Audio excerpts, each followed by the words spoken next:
Sorry about that. Okay, so what are we talking about? We talked about pseudoplasmatic effects and induced in water droplets on like aggregate water droplets to create a kind of like a functional plasma gate that allows the transmission of information that looks kind of like a negative, like a photo negative. That's kind of cool. That's really what will get you into this kind of thing.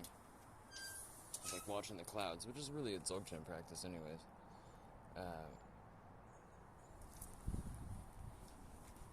We talked about the way that time-active technology actually works in the way that is a stable process, right? And that's the propagation of a single thing or a single set of things across many kind of resonant nodal points in a standing wave across an entire timeline all at once. That's kind of like the biggest misconception, I think, about time-active technology, is that people think you're just gonna hop in a fucking time machine, right? But that's not how it works. I mean, once you have the thing active, theoretically you could use it like that, and really that's only used to, like, take vacations and shit. You know? The methodology of a temporal interdiction operation is, I mean, I guess probably beyond the purview of most people who would be watching this video, but we can talk about that if you want, you know? It's basically kind of like Tenet, but cool. So if you go watch that movie and try to wrap your head around how that phenomenon is happening, it's basically, I described it to a friend as phase conjugation and time reverse phenomena of the movie. Or you should just call it like degenerative four-wave mixing the movie. Something like that, you know? And that's really basically essentially using feedback loops, more or less. It's feedback loops that two things that are kind of slightly out of sync, and you get that kind of wobble. Think of bending strings on a guitar.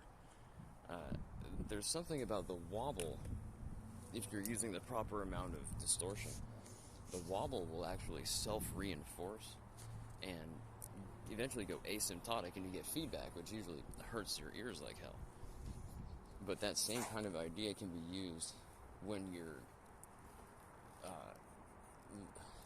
using beams of any sort, oscillations of any sort rather. You can use that kind of idea to amplify the fucking magnitude of these, you know, whatever thing you're doing. But more importantly, you can get it to create a kind of structured point. And that's what, you know, we're calling a scalar. It's a pure magnitude. And so basically the series of events or waves or whatever, the series of kind of inputs that you are using, they have a net zero translation. So there's no movement as far as, like, no movement in space. So there's no measurable change as far as, like, the observable world is concerned, mostly. So what it's doing is basically packing an area of space, or time, or both, with a shit ton of energy. And if you do that in a specific way, you can actually, like I said, create a structure inside of that point. And you go look at scalars. I mean, you can have a bunch of vectors that sum to zero. That's what you're talking about. But there's a lot of different structures that can be made to sum to zero. I mean, almost infinite amounts of structures can be made to sum to zero. But you'll find that each one of those corresponds to some effect that's going to happen. And the weird part is that these effects can correspond to absolutely anything you can imagine. just by the nature of the case, they correspond to absolutely every kind of thing in reality. As weird as that sounds, and the same technique would be used for wildly disparate kinds of phenomena. Like, for instance, the earthquake machine, like Tesla's earthquake machine, does not really work on this principle. It works on a related principle called, like, longitudinal, I don't know what you call it, like the longitudinal radar, basically. And he's using a way of propagating the oscillation of an electromagnetic wave that is longitudinal as opposed to I forgot the other thing, right? So basically it's how you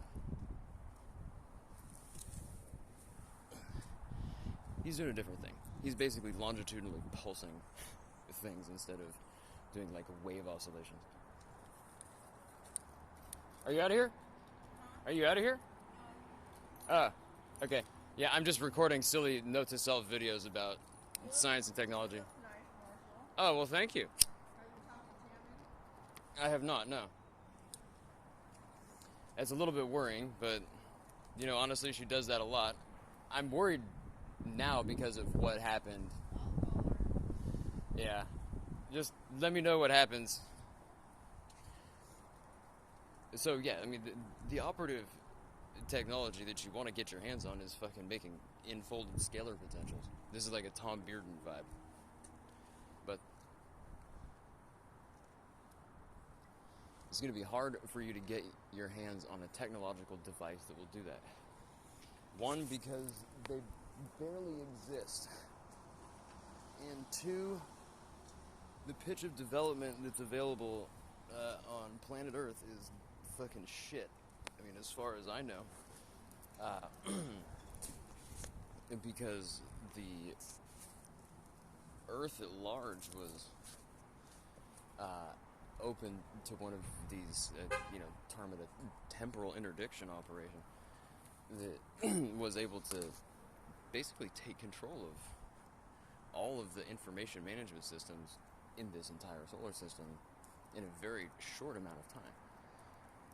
And in some sense that was because the context was there to do that. And it's like almost like harvesting things, right? You think of the amount of organized and circulating data in a system that's generated by conscious observations of primarily one form of entity. That's what we'd call a noosphere, right? The cultural context is equivalent to a noosphere. So if you were to gauge and measure and describe a cultural context in terms of be bordering on mathematical, that's what you call like a noospheric science or something like that.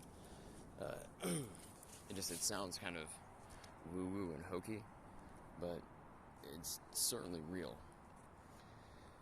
Now, the primary phenomenon that you want to take advantage of in order to do this kind of thing is essentially a form of momentum that's generated by repeated observations. And that's an exact parallel. Not just like a kind of parallel, but it's an exact parallel to karma, which is the tendency to repeat habituated decisions. That's really what it is. So that model holds true for reality in general as much as it does like a human being who's suffering from like uncontrollable repetition of like habituated behavior that's causing a problem. Well, you can use that same idea and just say momentum instead, and then you can see where various opportunities arise for like kind of guiding or even extracting that kind of energy to do work, right? So what we're really getting at is how to use the observational momentum of the human mind as one, a power source, and two, a mechanism by which one can structure local space-time, aka their environment, or aka I gotta say this. What were we calling it? We're calling it the pseudo cavitation effect. And really,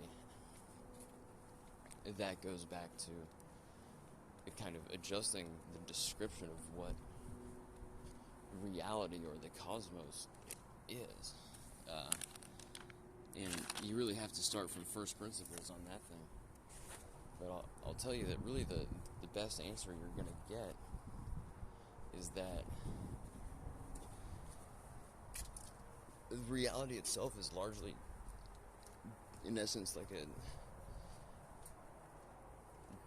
two-dimensional, but almost vanishingly so, because it's really a kind of deformation that happens in the lattice structure that it kind of exists below the Planck scale. Is the thing that Richter was interacting with. It's really the lowest that you can actually get, the smallest scale you could actually measure and still be just in this reality. That cellular structure is deformed by essentially jitters that happen in it. And that's not really anything magical there. It's really just a fucking function of the fact that it exists. And so there's just little random jitters in it. The jitters are caused by what the scientists have variously called virtual particles, or quantum foam, or whatever. But they're all just trying to describe that really low-level jitter. And the jittering effect, I'll just tell you, is really ultimately caused by electron movement. So it's just little charge wiggles. And those charge wiggles are basically one electron that's just popping in and out of existence. And it's not really popping in and out of existence, it's just popping in and out of the lattice structure. Because its vantage point, from its vantage point, it's doing whatever it's doing, but it just happens to intersect with our reality at different points in space and time. And so technically, from its point of view, the sequence of events could be wildly out of order with our timeline. And it is, which is why it's so confusing to interact with forms of intelligence that operate from that level. It's just damned confusing. So you have to first thing you have to do is break yourself of any thinking that involves being stuck to a particular timeline. So that low-level jitter in the lattice structure basically is occurring along the surface of that electron. And you can roughly call that surface spherical, not because it is spherical, but simply because the surface of a sphere is the most easily grasped analogy for a three-dimensional thinking mind to comprehend.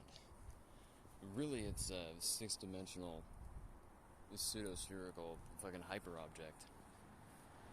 But that's neither here nor there, or maybe it's both, I don't know. But that spherical body, that six-dimensional structure, is basically projecting itself very quickly into the lattice structure and then leaving. But it leaves a cavity, or something that's like a cavity, in its wake. The reflection of that cavity is this kind of an image, a fading image of that six-dimensional object, and that's the universe of entropy which we're looking at. And it's like being a kid in a car seat. It's one of those car seats that faces backwards. And, we're just along for the ride, looking backwards at shit that's disappearing. If you were to turn around and look forward, then you would see the view that, I guess, the higher intelligences, or the differently disposed intelligences as far as vector in an entropy sense, you'd see kind of what they see. It's like, you can see the future. Like, no, it's obvious what's coming up next, because we're looking down the road. And, all of humanity is looking backwards. In some sense, it's necessary to conserve the forward-facing viewpoint to a very small amount of individual reference points as far as any, like, noosphere goes. Because you get too many cooks in the kitchen problem. When you get that problem, everything goes to hell in a handbasket. Like, that's what will cause the fucking disintegration of a society.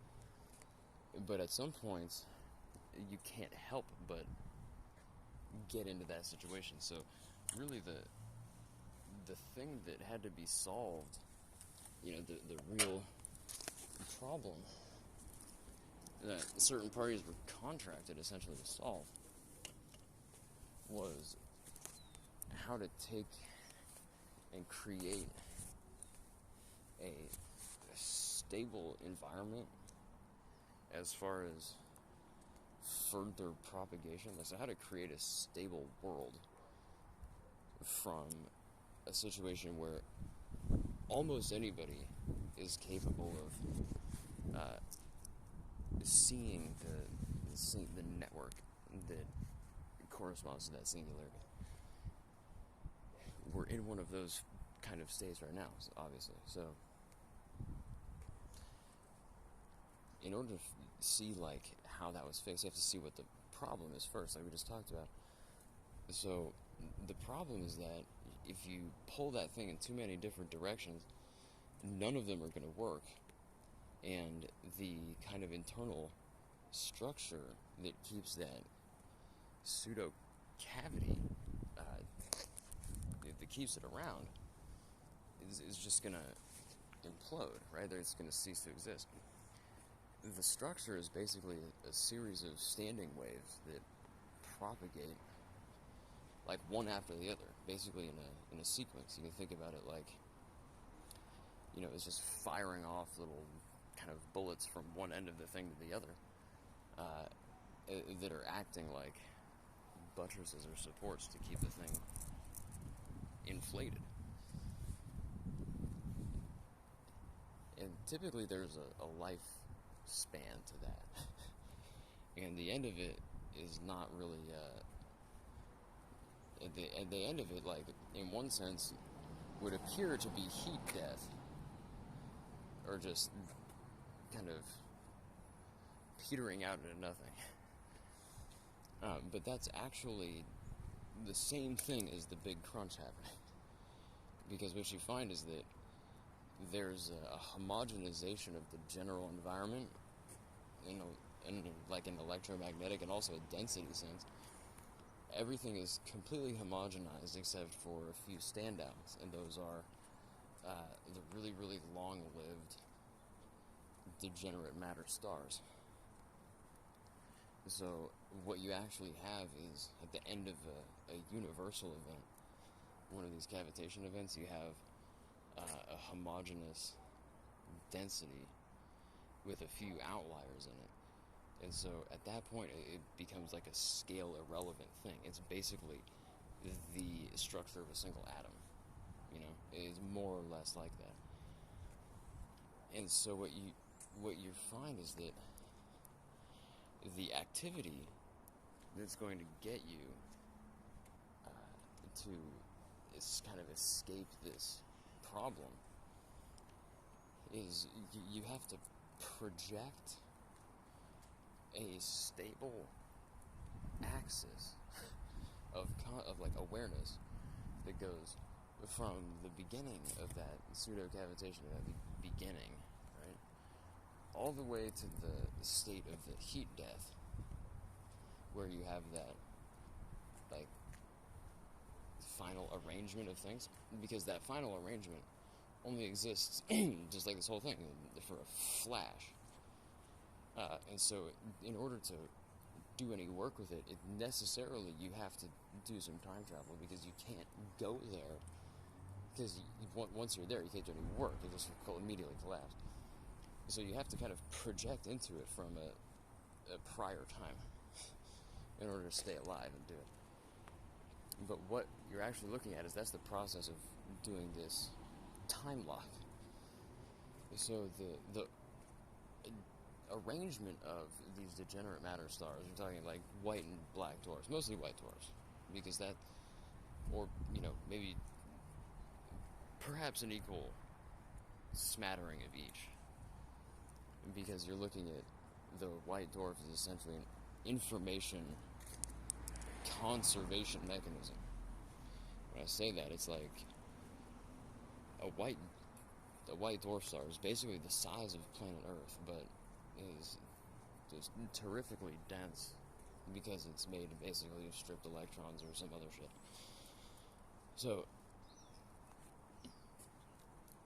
when you actually get to that state, you find that it's analogous to an atom, like we said, but really you want to drill down even farther and get it to be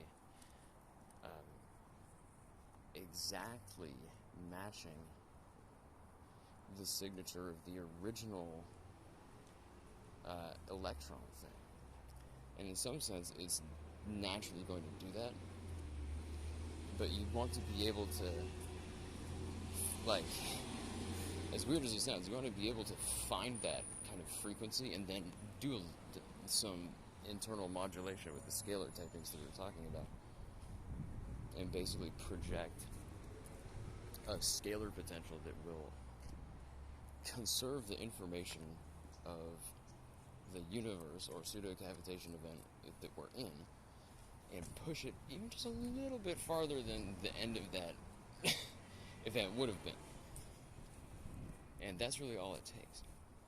And when that happens, you actually get the standing wave series will be stable all throughout space and time. It literally creates a fucking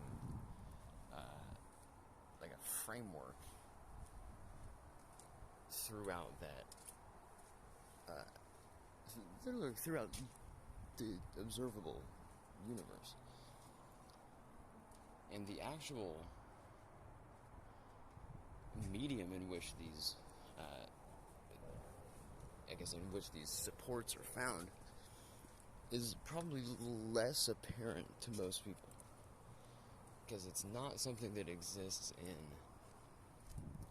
like electromagnetic signals, really. I mean, some of it does to a certain extent, but really it's much more nebulous than that.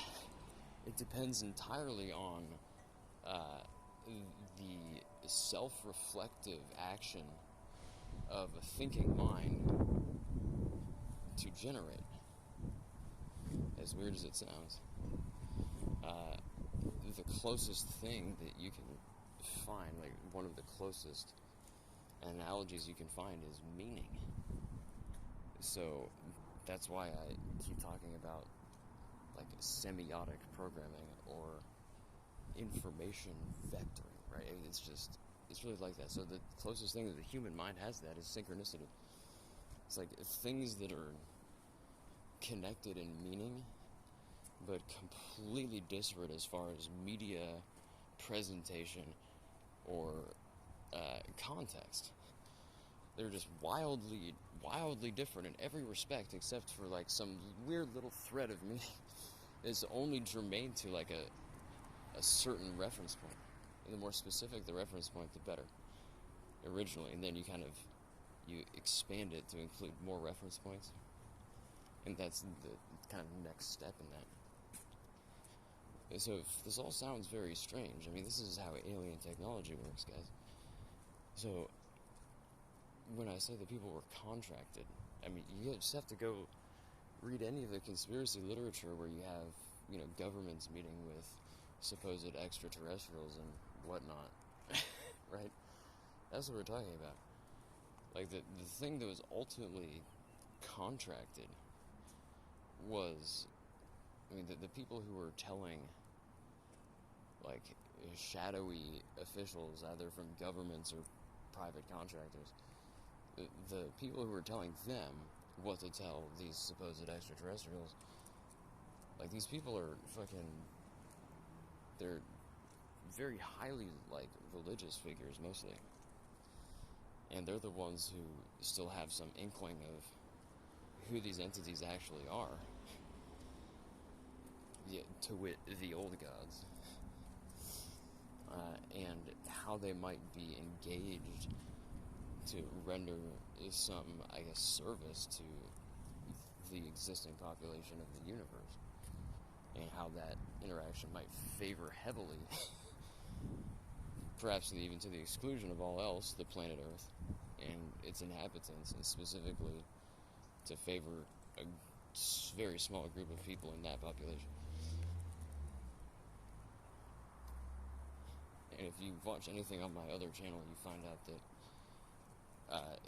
this took place with the government believing, like, a cabal of people that was coming out of the Prussian establishment that later kind of morphed and militarized into the Nazi Party. You take that kind of group of people, and that's who was,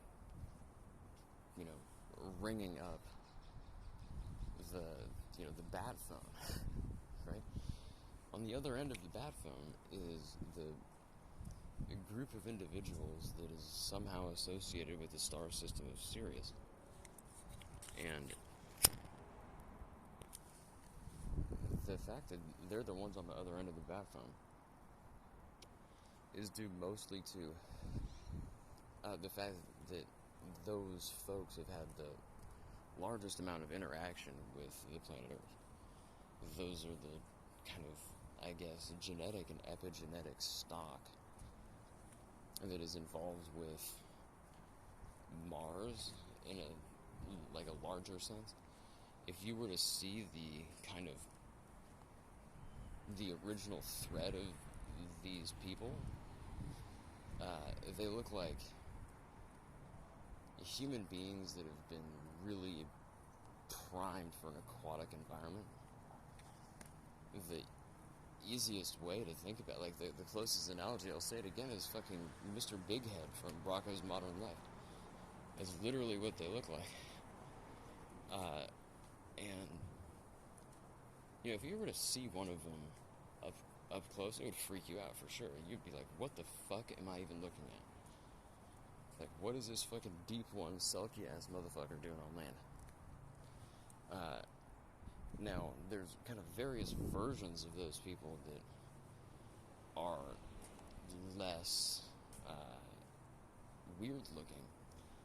I guess the strangest part of this whole thing is that if you take them and cross them with kind of another species, and the way you do this is to put the human genome in different contexts. And, the human genome with, I guess, the access to its prior epigenetically conserved suite of abilities, or capabilities, rather. Specifically, we're talking about the kind of cephalopod thing where you can modify your own RNA very quickly within, a span of, like, a day. So, that, in this, the original form of these people is like conserved in a way that the RNA modifies in a way that's almost, it's almost like over unity in a time sense. Like, it's so sensitive that it will accurately predict environmental pressures to the point where there just really are no environmental pressures on that organism. When you take that, so the one that kind of,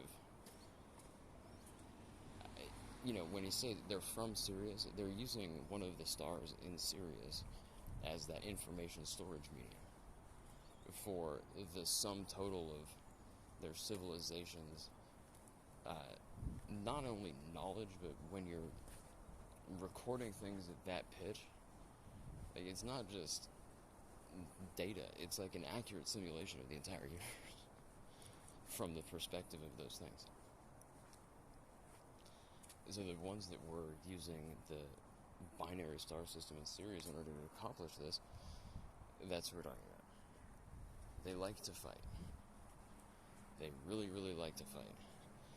Because in their kind of watery adaptation, they were apt to have the shit kicked out of them by almost anybody. Because if you live in the water, all someone's got to do is just not be in the water, and you're just kind of fucked. And so naturally, I mean, they were keen on finding ways to evade the limitations of their biology. The first among them was that cephalopod genetic thing. You know, once they got that, they just, basically crawled up on land and started trying to, mop people up. When you cross them with, I guess, the strain that emerges in the area of Polaris, you get, I guess, the ideal candidate for embodying a kind of base fractal for the pseudo cavitation event generally.